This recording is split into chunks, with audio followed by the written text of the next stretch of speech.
खुलुमबाय बड'खौरां YouTube channel नायगिरि नोंथांमोननिसिम दिनै नोंथांमोननो मोननैसो निउस आपडेट लानानै फैदों। भिडिअखौ अननानै जोबजासिम नायलांदो। दिनैनि खौराङाव दङ टेक्स होआलासे गारि सालायगिरिफोरनि थाखाय क'क्राझार जिल्ला हान्थामेला बिफाननि गाहाय दजेन बसुमतारिया मोनसे गोख्रों फोसावथाय होदों। जुदि टेक्स होआलासे गारि सालायना पुलिस एबा हान्थामेला बिफाननि चेकिंफोराव हमजायोब्ला गारिखौ लोगो जब्द खालामनाय जागोन। क'क्राझार DTO अफिसार दजेन बसुमतारिया फोरमायहरनायजों लोगोसे होनांगौ टेक्सफोरखौ थाबैनो होनो थाखाय खावलायहरदों, जाहाथे बेफोरबायदि उसुबिदायाव गोग्लैनाङा। गसाइगाव महकुमानि सिङाव थानाय खान्दानापारा गामियाव थैहां बरफहां थासारियाव बोखांनो मोननाय सासे सुबुङा जिउ गोमाबाय। मिथिनाय बादिब्ला जाथाया थांनाय 12 फेब्रुआरि हरनि 2 रिंगासोआव जादोंमोन। जाथायनि सोमोन्दै मिथिहोनाय बादिब्ला सोरबा सिनाय मोनै दुथां सुबुङा बुनायनि अजद होदों। खर'आव बुनायनि दाग आरो थै गनाय दंमोन होनना मिथिहोदों। ओनसोलनि सुबुंफोरा मा जाहोननि थाखाय सोरजों बिदि बुजाखो बेखौ मिथिनो मोननाय जायाखै। जाथायसालियाव जाथायखौ नुनानै पुलिसनो खौरां हरदोंमोन आरो क'क्राझार देहा फाहामसालि फारसे लाना थांदोंमोन आरो बेनिफ्राय थासारिया गाज्रिसिन जानायलाय बरपेटा फारसे दैथायहरदोंमोन। नाथाय बरपेटा फारसे सहैनायनि सिगां लामा ससेयावनो जिउ गोमादों होनना खौरां मोन्दों। जिउ गोमानाय सुबुंखौ खान्दानापारा गामिनि थागिबि बुद्राय मुर्मु होनना मिथिनो मोननाय जादों। जाथायनि सायाव गोख्रों नायबिजिरनो खावलायदों आरो दुखुथिया नखर होननानै दैदेनगिरिफोर आरो खुंथाय सरकारनिसिम आरज गाबहरदों। प्रमद बर'आ सुक्तिनि सिगां जा खोथा होदोंमोन बेखौ दिनैसिम जेबो मावनो हायाखै।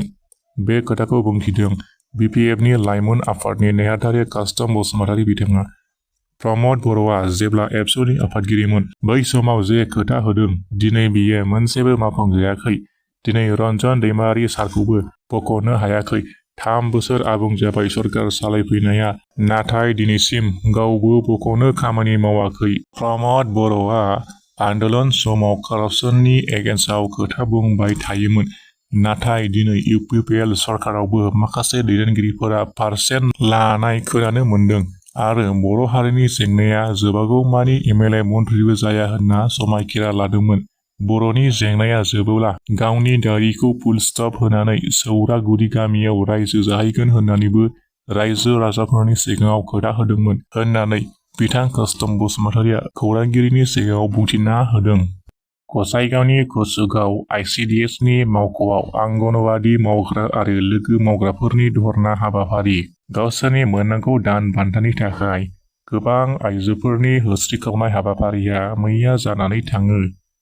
सारा आसाम नाङैनो आंगनवाड़ी मावग्रा आरो हेफाजाबगिरि लोगो मावग्रा आइजोफोरा दान बान्था खुदिनानै कुसुगाव गथ'सा जौगाखां मावख' लांगोनायाव होस्रिख्राव सरकारनि बेरेखा धर्ना खालामो।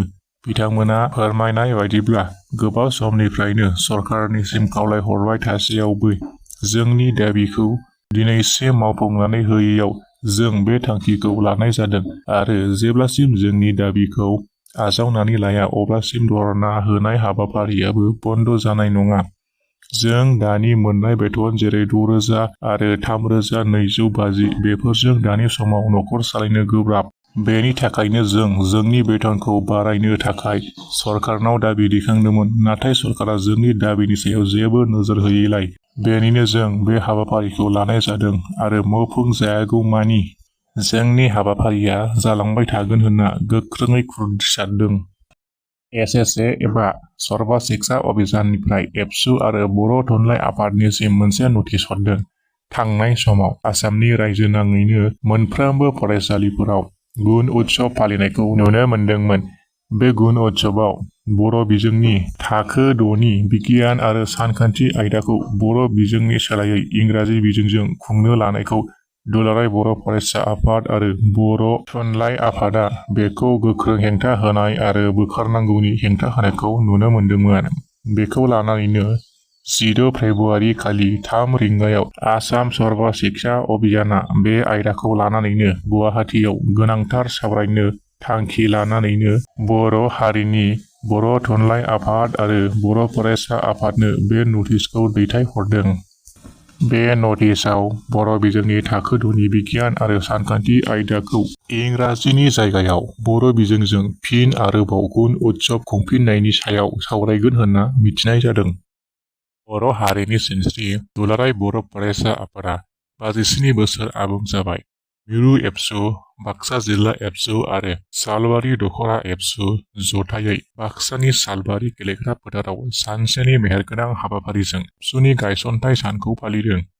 बे हाबाफारियाव आफादगिरि दिपेन बर', लोगो आफादगिरि खोरोमदाव औवारी, बारग' आफादगिरि दीपक बसुमतारी, बर' थुनलाइ आफादनि गाहाय नेहाथारि नीलकान्त गयारी, लोगोसे लेङाइ आफादगिरि सीताराम बसुमतारीया बाहागो लानायखौ नुनो मोननाय जादों। बे हाबाफारियावनो दुलाराय बर' फरायसा आफादनि आफादगिरि दिपेन बर'आ बिटिआर सुक्तिनि दफा मावफुंनायनि सायाव एरैबायदि बुंथिना होदोंदि जे एबसुआ जेब्लायबो भारत सरकार आरो आसाम सरकारखौ नारसिनबोदों। 4 बोसोर समाव माखासे दफाया मावफुंजाबाय आरो माखासे दफाया आद्रा थानानै दङ। दफा मावफुंनायनि सायाव जोङो भारत सरकारजों सावरायनानै दाबि खालामगासिनो दङ। नरेन्द्र मदि बिथांनि बियो नैथि सरकार सालायनाया जोबनो थांगासिनो दं आरो बिसायख'थि फैगासिनो दं आरो बिथांमोना खोथा होनाय बादि दफानि नेमखान्थियै दफा मावफुंनाय खामानिया बिसायख'थिनि सिगां जानांगौ। बे खोथाखौ जोङो दिल्लीयाव गोख्रोङै बुंनानै फैखाबाय होननानै बिथाङा रोखायै फोरमायना होदों। भिडिअ नायगिरि नोंथांमोनखौ बयखौबो गोजोननाय जासिहरबाय आरो चेनेलाव गोदानबा साबस्क्राइब खालामनो खावलायहरनाय थाबाय। गोजोन्थों।